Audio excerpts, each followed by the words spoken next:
Hey, Greg here. Did you know that I've created a few walking tours of Bangkok?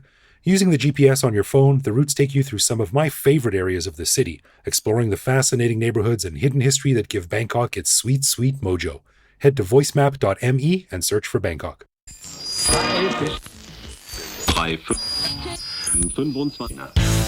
On this episode, we do our semi-regular check-in on the Thai political situation with Professor Ed. So if you want an update on what already happened and what might happen next with Thai politics, you'll dig this episode of the Bangkok Podcast.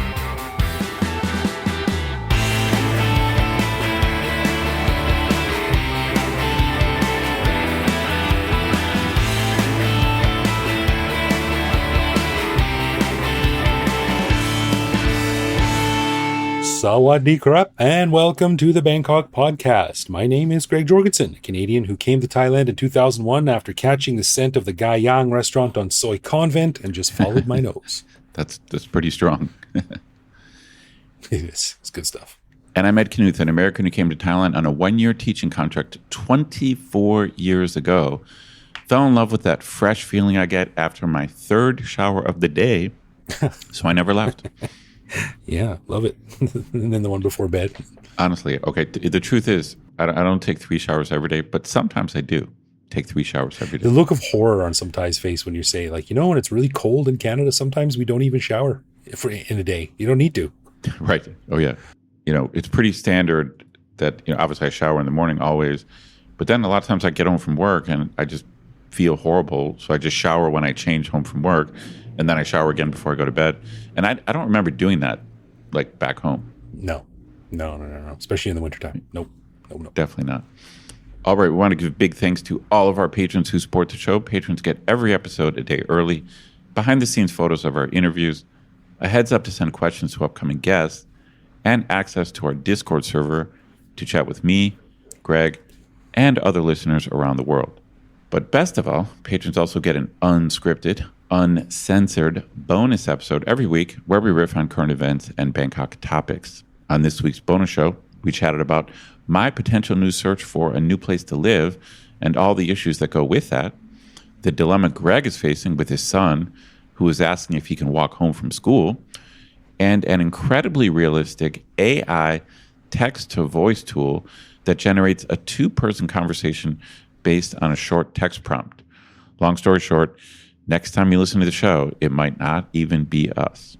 To learn how to become a patron and get all this good stuff, plus full access to over 700 bonus and regular back episodes, click the support button at the top of our website. That's right. And Ed, I also want to tell you a little bit of story here, and I haven't told you I was going to do this, but I got a message from our buddy Damien. And he said, by the way, did you know that Ed's last name, Knuth, sounds like an Australian colloquialism? Have you ever heard Kenoth? Do you know what that means? I have no idea what that means. No, it's interesting. Neither did I. So I looked it up, and apparently it's all over the place. But Kenoth, Kenoath. And I'm going to read from kenoth.com.au. They have an explanation here, and it says, the Kenoth meaning and saying is perhaps the most loved in the Australian vernacular.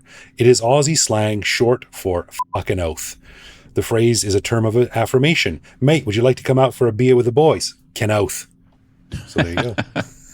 That's pretty funny. Kenoth. We've got to start saying that. I'll take it. Yeah, thanks, Damien. That's some interesting Australian vernacular that we learned. Thank you, Damien. Kenoth. All right. On this episode, we are going to revisit a topic that we seem to do about every 6 or 8 months, and that's a quick check-in with what's going on in contemporary Thai politics. Now, we did do a show a few months back about the 2006 coup, but it's been over a year, actually, since we talked about what's going on at the moment. Now, it seems that political norms around the world are having a rough few years right now, and Thailand is not different. Indeed, we don't want to do shows like this too often because they're often out of date in a month or so, but considering that things are in a particularly interesting state of flux these days in the kingdom, we thought it might be a good thing to talk about. Now, this is not my forte, or fort, depending on who you ask and how they pronounce that word, but it is yours, Ed. You are an actual professor, and this is your wheelhouse. So you're in a good position to explain what's going on and bring us all up to speed, including myself. So what's the overview here? What are we going to be looking at? What's going on? Well, I appreciate the introduction. I mean, I actually teach American politics, so I'm no expert on Thai politics, but I've really tried to up my game over the years, and so I'll do my best. So just to be clear, this show is meant to be a primer for what's going on in Thai politics for people who have not been following it. Now, we did do a bunch of shows before the last election.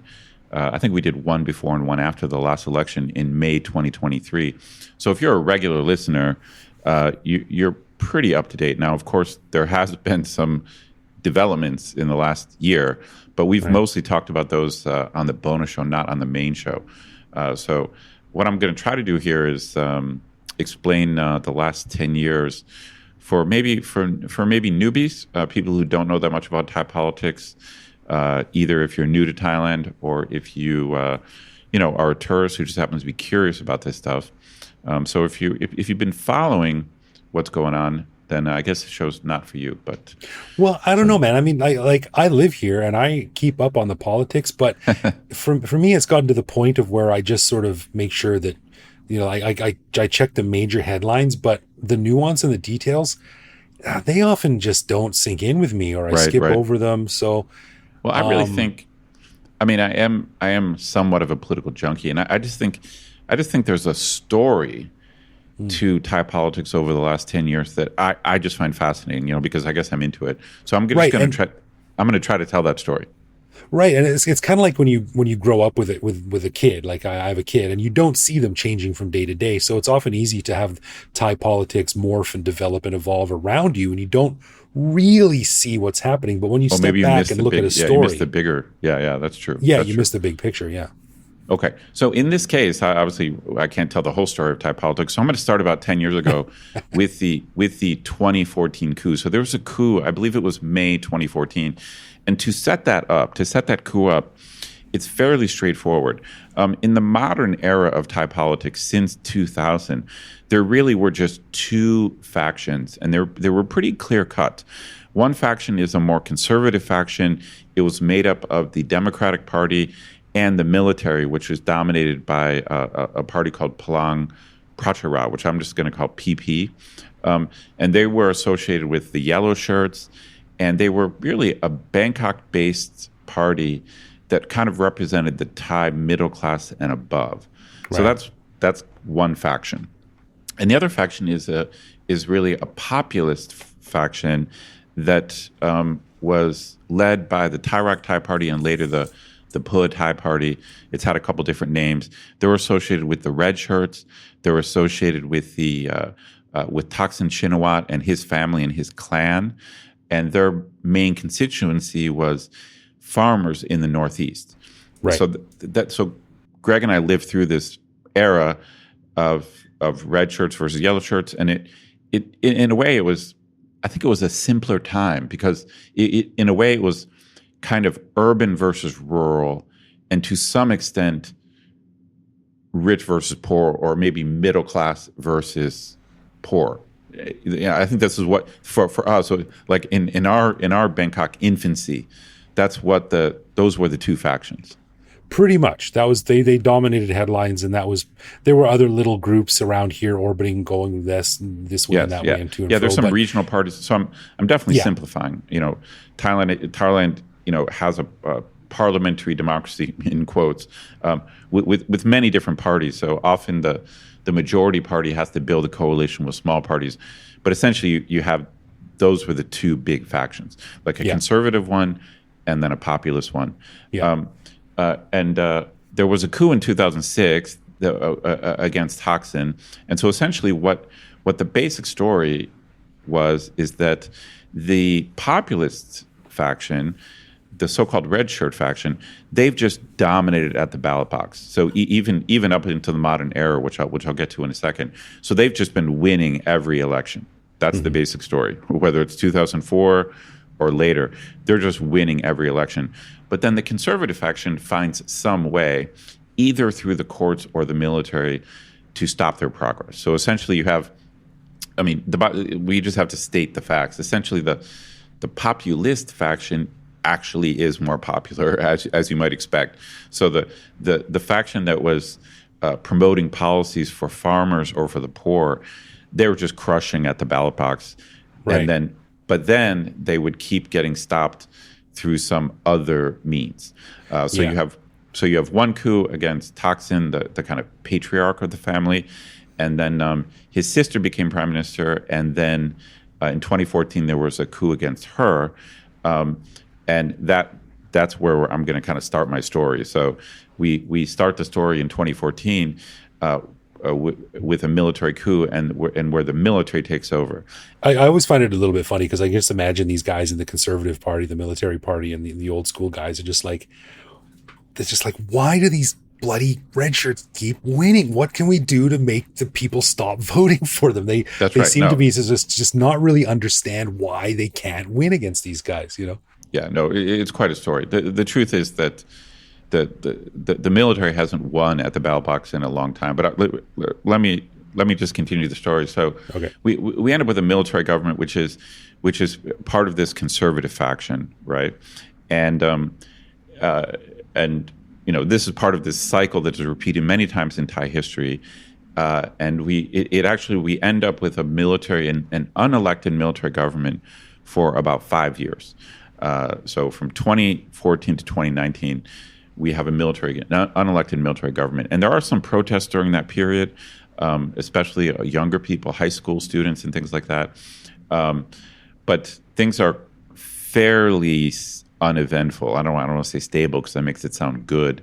But we do get a new constitution during that time that is very slanted towards the conservative faction in the military. Like basically the new constitution just says that the military get to pick the entire Senate. So the entire Senate is handpicked by the military. So it's a very slanted constitution.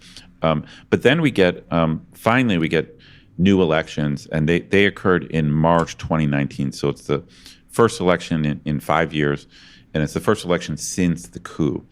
But the election is pretty unfair because it's based on this slanted constitution, right? Right.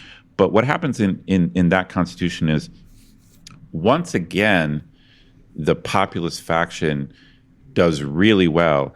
It's actually very close between the Pheu Thai party and the military party. So essentially, the military party has all these advantages built in, like it's just completely slanted in their favor, and it's basically like a tie. So with all these slanted advantages, the military does well, and it's basically kind of a tie between the two factions. Right. But here's the twist. Here's the shocker. There's a new kid in town, a new player in the game, and that player is a party called the Future Forward Party. Don't hate the player, hate the game. That's right. This is the new new event. Like I said, Greg and I lived through this world of essentially two big players going back and forth, and it was this shutdown and that shutdown, but it's just two big players. But 2019, we get a new player, and it's really a huge change in Thai politics, because Future Forward was a progressive party that was actually based in Bangkok and represented also middle-class people and above. And it was brand new. So I had never seen this before. And there were inklings of this. Like you could see this in the protests that took place in Bangkok against the military government, because they were not red shirt based. So you could kind of see this coming, that actually Bangkok people, not farmers, were protesting against the military government. So we get just a new player in town. So Future Forward, they technically finish third, but then the Democratic Party, which is the old, major player, they do horribly in 2019. Right. So it was a total shock. That's right. And so you basically have the military doing well, but only because of a totally rigged thing. And then you have the old populist player and then the new progressive player doing well. And so 2019 was a sign that times were changing. Yeah, it was a big sign. I think a lot of people, even like professional political watchers, were really, really shocked at how well the new kid did. Okay. But here's the twist. The Future Forward Party immediately got embroiled in legal problems. So another aspect of this story is that the Constitutional Court in Thailand also tends to be very conservative and in favor of conservative factions. And so that this progressive Bangkok Party, which was the new thing, the shocking new thing, unsurprisingly, the conservative court didn't like it very much, right? And so what ends up happening is that the military party is able to build a coalition among smaller parties, and they end up choosing the general that led the coup. So we get essentially no change in the prime minister. So previously we have a prime minister who's a general who was one of the coup leaders, and then after this shocking election with like new results, he ends up being the prime minister because of how rigged it is. Because essentially, there's 250 senators that are chosen by the military who get to vote for the prime minister. Yeah. So right. They barely are able to pull this off, and it's clear from the math that they can only do this because the Constitution is so slanted. Right. So essentially, in 2019, we get. How do I explain this? In a way, it's a change election because we can see that the Thai electorate is changing with this new party, but then we end up with like a general as prime minister. Right. Yeah. It's like, it's a sign that something has changed, but we're still kind of stuck with the same framework. Right. Right. And then what happens is the conservative court is going to basically ban the Future Forward Party and ban the leader of the Future Forward Party, Kuntanatorn, over legal issues, which I think most people consider are pretty minor. So we get a conservative reaction to this new progressive faction.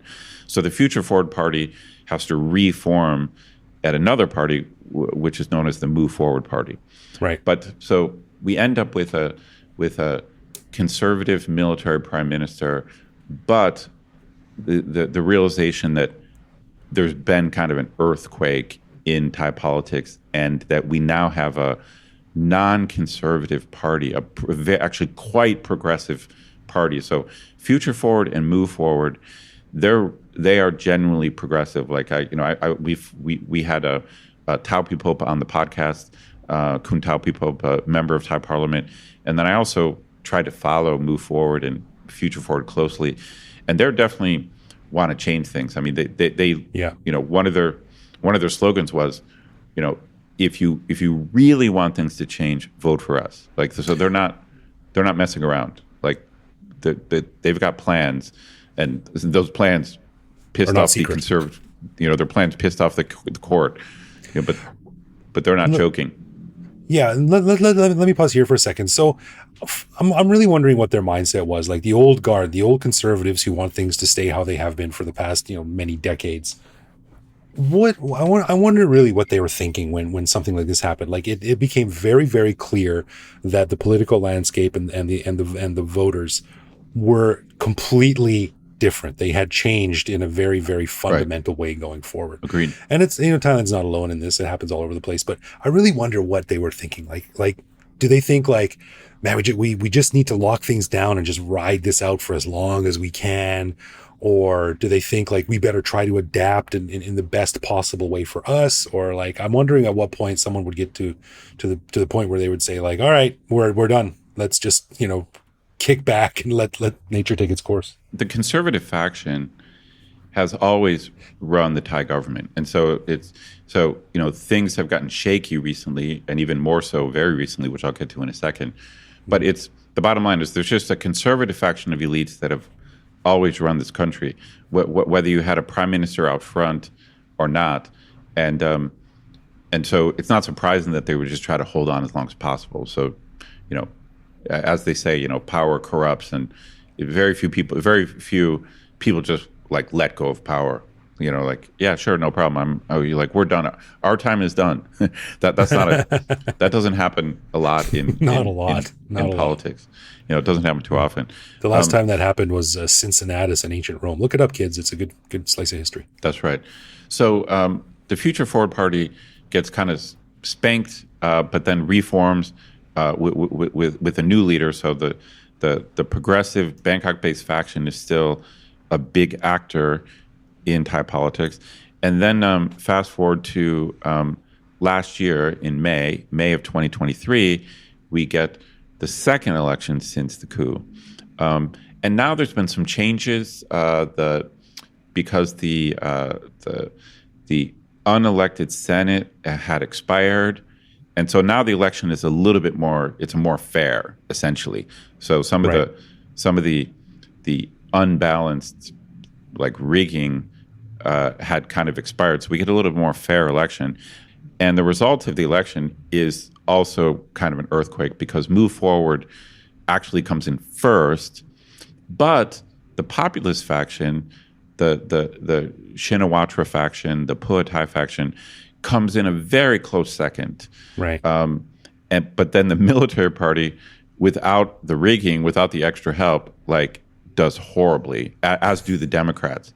Right. So yeah. this really is a massive shift in Thai politics because the conservative faction that you and I grew up with in our Thai infancy, not our actual infancy, but in our Thai infancy, that they're both now totally out of favor. So the Democrats and the military are now totally out of favor with the electorate. And well, so it was now also literally our infancy too, wasn't it? Because isn't the Democrat the oldest political party in Thailand? Oh, yeah, okay. In that sense, yeah. But yeah, of course, I didn't know anything about Thailand back then. But yeah, of course, yeah. But just for a timeline reference. Yeah. So essentially, now the two big players are a progressive Bangkok-based party, not a conservative one, but a populist party that still relies on the support of Isan farmers, and they have factions elsewhere. But this is a big shift, like a real shift. Yeah, huge. So it looks like, for a moment, it looks like we're going to get a progressive prime minister. That's where we're set up with Kun Pita. It looks like we're going to get a progressive prime minister. Right. But the populist faction does something that no one expected them to do. They formed a coalition with the military, and in parliamentary procedure, they were able to outvote the party that finished first. So, it's a parliamentary democracy, so you can finish first, but if the party that finishes like second, third, and fourth, if they team up, they can outvote you and choose the prime minister. Right. The reason this was shocking is that no one expected Thai, the populist party, to form an alliance with the military because they are the arch enemies according to the old scheme. Right. So basically, Thaksin's party became friends with the military, who was responsible for kicking Thaksin out in a coup, as well as his sister in the next coup. Yeah. So former enemies became friends. Essentially, he made a deal with the devil. And of course, as we know, politics makes strange bedfellows. I mean, that saying is, it's never been more apt than it is in Thai politics. It's just, you just keep repeating that over and over again to understand what's going on. Right. So basically, even though Move Forward won, that allowed Thai to choose the prime minister instead of the party that came in first place. So they choose a very successful businessman, Kun Shreta, and he becomes prime minister. So now we have one of the old factions, the Shinawatra faction, is kind of back in power with a representative, right? But we have Move Forward is really dominant. Technically won the election, and then once again the conservative court takes action against Move Forward, and the new leader like Kun Pita, and so that leads to multiple court cases, right? And then so we get about a little bit more than a year of relative stability. We have a Thai prime minister who's very business focused, not into any of the other drama, just focuses on economic growth, business deals. But in the background, Move Forward is going to be, they're going to be disbanded again Essentially, it's the same people who disbanded again, and their new leader is going to be banned from politics again. Now they're kind of ready for this, and they reform into the People's Party. So that's the third iteration of the progressive Bangkok faction.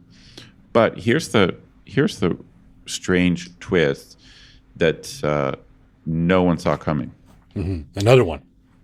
Correct. So remember, I said that the court is conservative and has acted against these progressive parties.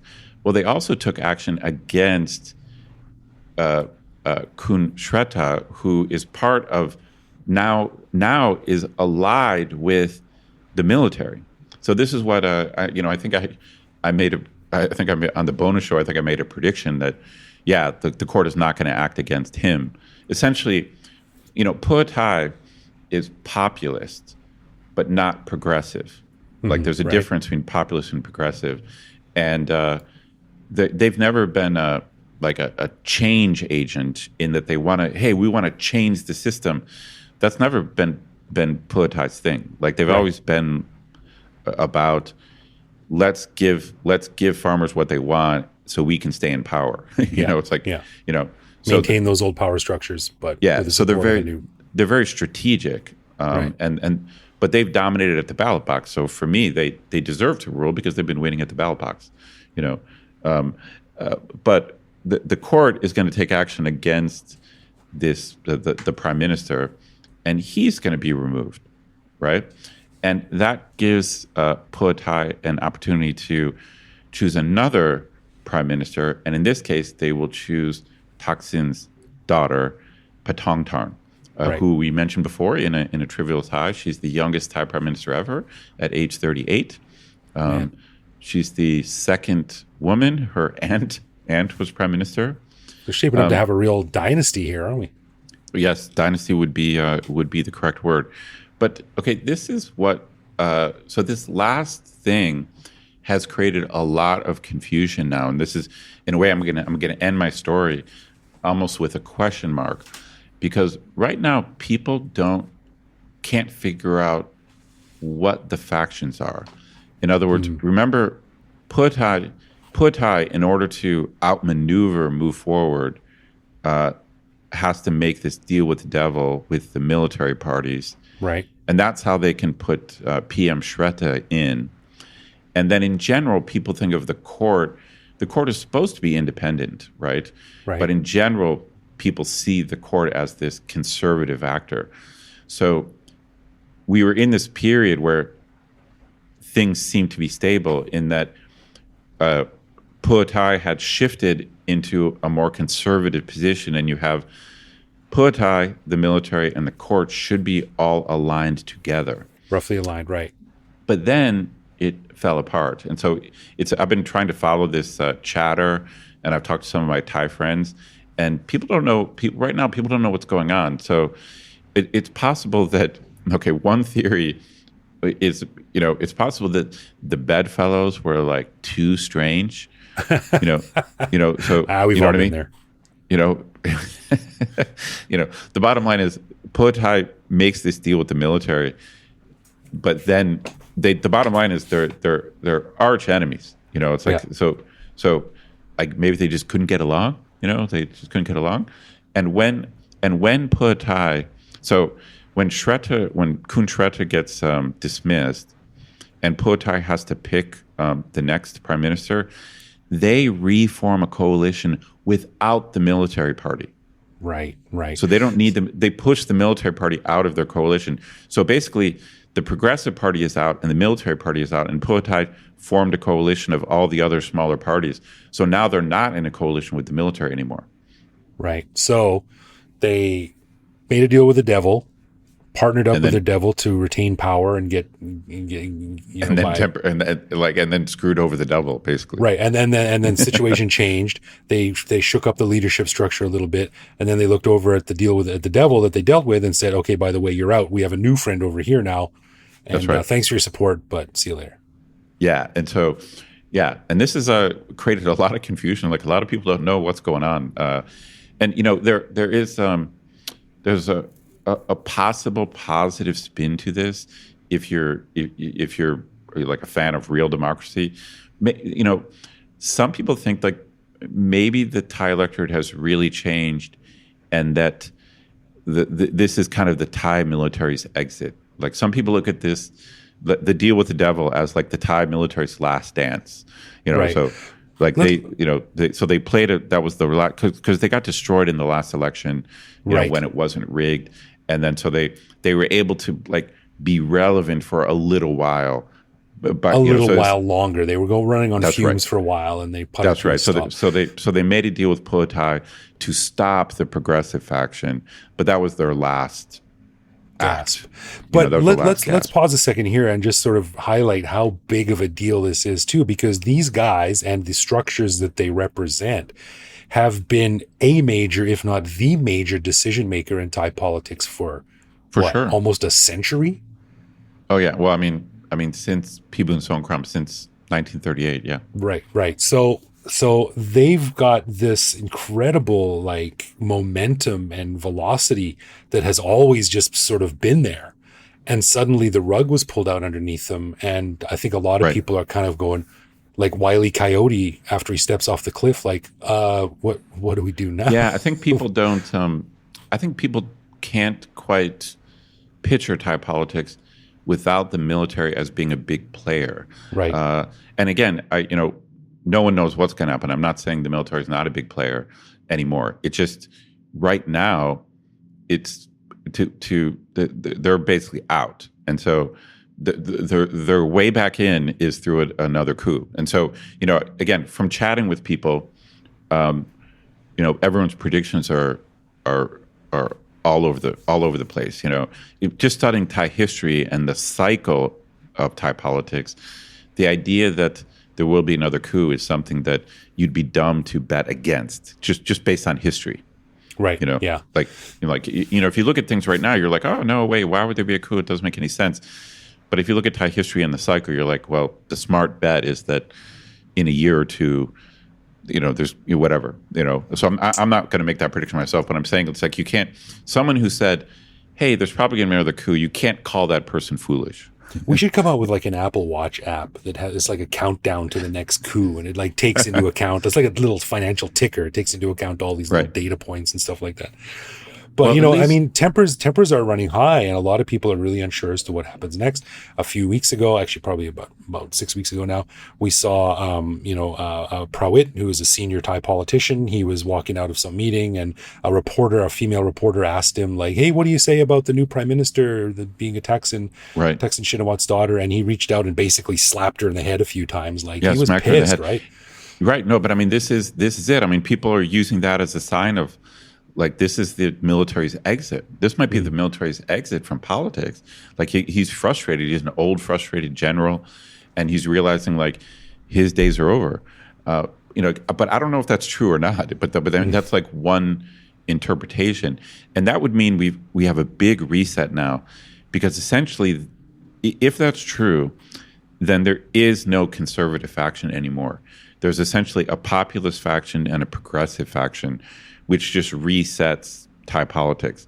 Because the Democrats have collapsed, and the military has been kicked out of the cool kids table. Now it's Thai and the People's Party, right? And that really kind of changes everything. Not having a conservative faction, and it's going to take time. Like the Constitution is still kind of messed up. Like it actually needs a proper rewrite, which is going to require a vote. So, actually, things in Thai politics actually move quite slowly. We had the coup in 2014, and they didn't have an election for 5 years. And, and now, like to really fix things, like we need a new constitution. But now the Thai's in power, they're probably demotivated to do that. The progressive faction has to reform a new political party. And the bottom line is the chance that the court will act against them is probably pretty high. So they've got to be super careful about every single legal requirement, every piece of paperwork, like everything they do. And that's really hard. Like we said before, right?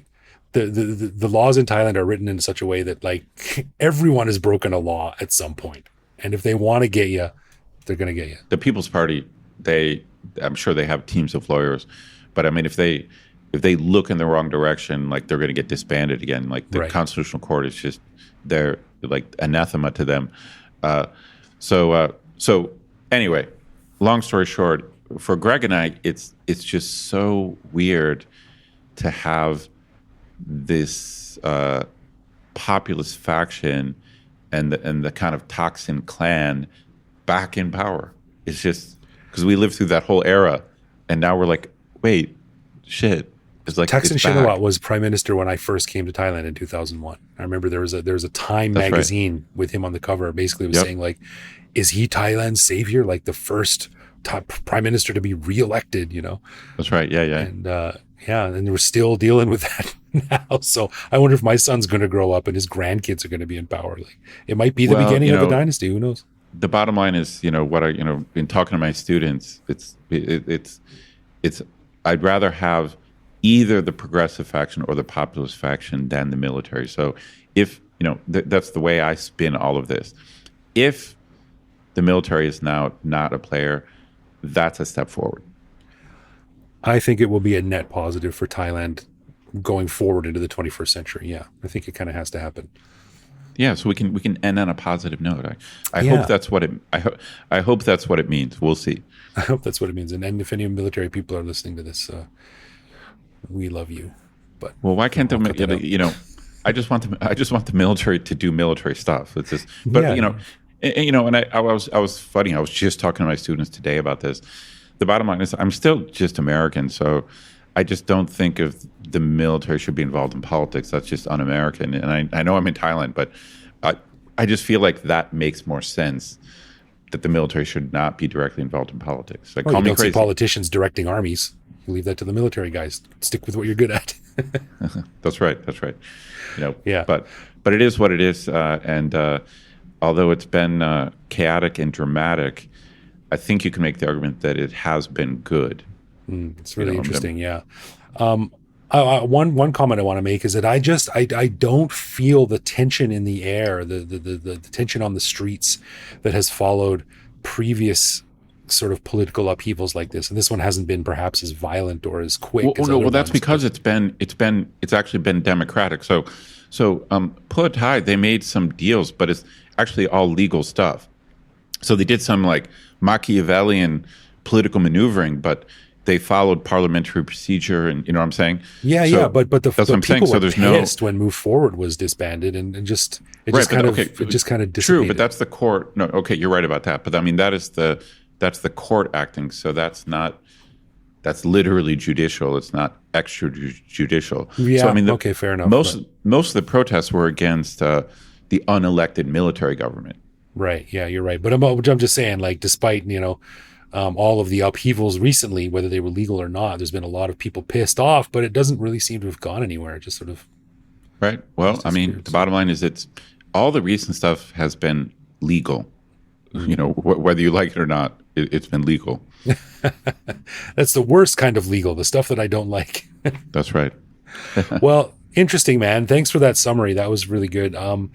It's a fascinating time. And I think the general consensus is that, again, no one really knows where this goes from here. It's kind of uncharted territory. So it's never boring.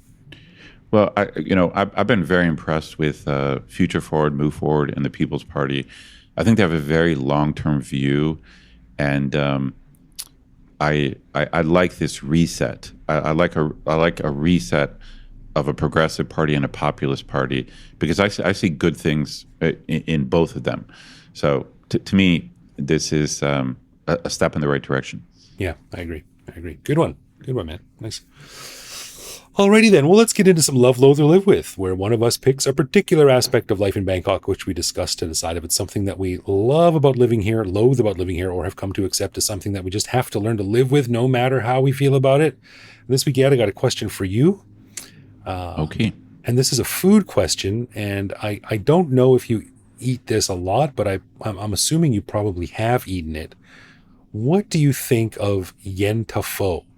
And this is a question that comes from our buddy Graton on Discord. Yen pho, do you know what that is? Oh, interesting. I am familiar with it. I've had it. For some reason, I mean, it is like a tofu. It's a tofu dish, and so as a vegetarian, I should kind of like it, but I don't know. It's never struck me as like being unique, or it's not something I order regularly. But I have had it. Yeah, that's really funny. That's the exact same opinion I have too, and I love vegetarian food. And it looks cool. I mean, it looks different. You know, it has almost like red. It's almost like pink broth, right? Yeah, bright pink or reddish broth. Yeah, yeah. It It's looks cool. It looks like someone dropped paint in your soup or something. That's right. That's right. And people go mad for it. Like they love, oh, you got to have yentafo. This place makes the best yentafo. Right. Yeah. And I haven't had a lot of it, and I can't remember the last time I had it actually. But every time I've had it, I've gone like, yeah, that's fine. Cup of bowl of noodles. Yeah, it's funny. Whatever. Yeah, I'm kind of the same. I'm kind of the same. It kind of to me it looks cooler than it kind of tastes. You taste it and it's just like a noodle soup or like Exactly. like a tofu soup, right? Yeah. If I eat something that's neon colored, I want to have my taste buds dancing, not to go That's like, right. yeah, it's great. It's good noodle soup, That's right. But it just seems very bland to me. And the pink stuff is actually fermented soybean paste or something. Well, I got to say, I'm just to live with, but yeah, so no problem with it, but I never like fell in love with it or anything. Same with me. I'll eat it if it's in front of me, but I haven't felt the need to seek it out. All right, a dual live with. Yeah, thanks, Kraton on Discord for that idea. All right, a final thanks to our patrons who support the show. Patrons get a ton of cool perks and the warm, fuzzy feeling knowing that they're helping in our never-ending quest for cool content. Find out more by clicking support on our website. And connect with us online. We're Bangkok Podcast on social media, bangkokpodcast.com on the web, or simply bangkokpodcast@gmail.com. We love hearing from our listeners and always reply to our messages. Yeah, baby. You can also listen to each episode on YouTube. Send us a voicemail through our website that we'll feature on the show. Hit me up on Threads at BKK Greg. Thank you for listening, everyone. Take it easy, and we'll see you back here next week. For sure.